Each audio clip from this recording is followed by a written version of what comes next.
understand the roots, you know.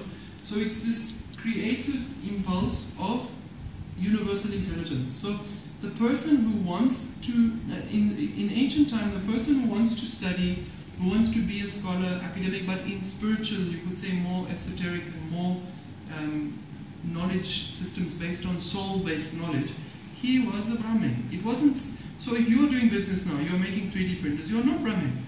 You're basically a commerce person. You cannot say I'm Brahmin. You're born Brahmin, but that is the way the confusion happened in India.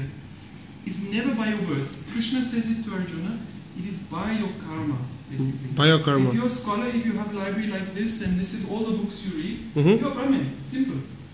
Now you are a Brahmin, right? I'm not saying I'm anything. Yeah, I'm just saying. I'm not saying I'm this or that. But I'm explaining what Krishna is saying. I have a doubt, like why the Brahmin should not eat. Why the Brahmin should not eat onions and garlic? What's the reason? Very simple.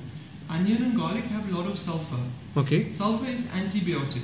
Okay. So in your stomach you have probiotic. That means the friendly bacteria. Okay. If you are eating daily the antibiotic, this is one reason. There's 2 reasons and 3 reasons. The Puranic reason is the third. If you're eating daily antibiotic, it weakens your immune system.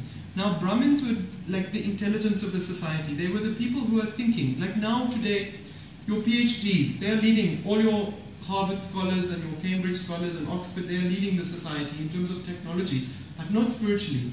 Before, the Brahmins were leading in all fields, spiritually technical fields. So they meant to protect their life. So they had a science of hita hitam. What was good for life? What was destroying life?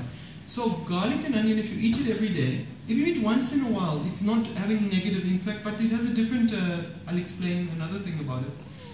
But if you eat it daily, it weakens your immune system. Immune system. Yes. Secondly, they found that garlic desynchronizes the left and right hemisphere of the brain. It has a crossing of the blood-brain barrier, and it can make the mind a little bit muddy. So Brahmin also should always be sharp-minded. He should be clear. If you ask him a question, he should be able to accurately answer. So that was the scientific reason.